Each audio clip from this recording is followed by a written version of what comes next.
All right. So,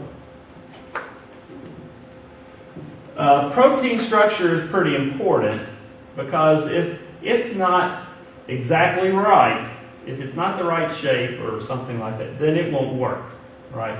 And so,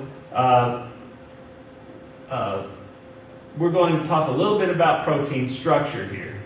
So if we have amino acids A, B, and C, and in a polymer, we have ABC, ABC, ABC, and ABC, okay? This is the primary structure, right? This really dictates what the protein is going to look like and how it's going to behave. Okay. So the primary structure is just what is it made of, okay? The secondary structure is where that some parts of this chain, ABC, ABC, which is the ABC, ABC, all right, that's our primary structure. Some of them might be A, B, C, like a coil. A, B, C, all right? This coiling is called an alpha helix, all right? Some of these might be A, B, C, A, B, C, like accordion fold, all right? These are called pleated sheets, and you want to star both of these because one of your test questions will have which of the following are secondary protein structures, all right? So secondary protein structures are any part of this might be coiled or pleated, okay? Tertiary structure is the final 3D shape of this polypeptide, all right? If you have A, B, C, A, B, C, A, B, C, A, B, C, all right? So we have both coils and pleated sheets.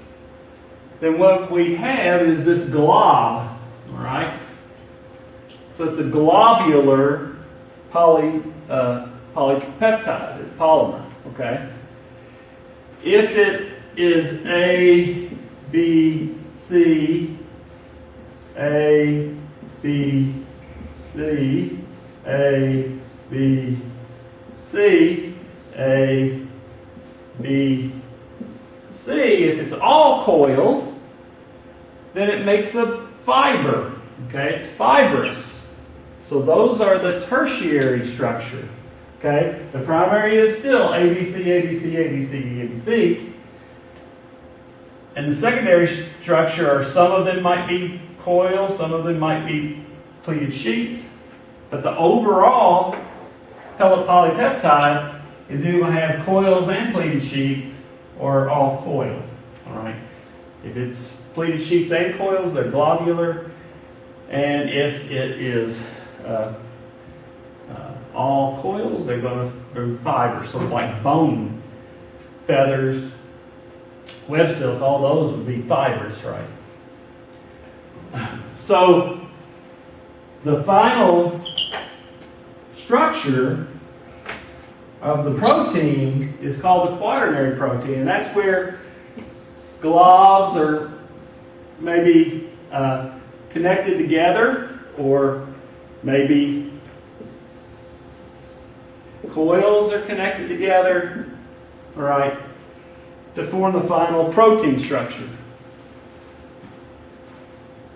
If there is a change in the pH or temperature, especially a raise in temperature, then the structure of the protein is going to be changed. And if it's changed, then the function of that protein is compromised.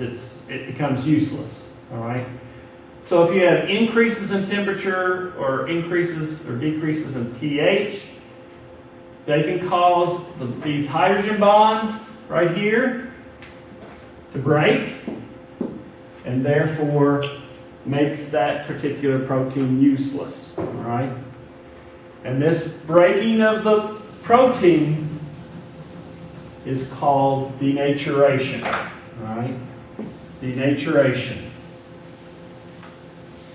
So, if you have a child, if you're called to a house or something, and a child has an extremely high temperature, you will want to get that temperature down. All right, Motrin is good, but also putting them in a cool bath, not cold. You don't want to put them in shock, but cool temperatures, and help get that temperature down, because proteins in the brain can denature if the core temperature remains at a high temperature for long periods of time. And if that happens, then there could be brain damage, right? You don't want that. And the last group are nucleic acids. We'll talk about DNA structure and things in chapter 10, but nucleic acids have monomers as well. They're called nucleotides, and they're bonded together in either a single or double-stranded polymer. The single-stranded polymer is called RNA, or ribonucleic acid. Okay, it helps to build proteins. And then there's DNA. DNA is the double-stranded helix, like a spiraling staircase, and it's where the genetic information is encoded. Right? There are 4 bases. There are 4 types of nucleotides that make up RNA and DNA.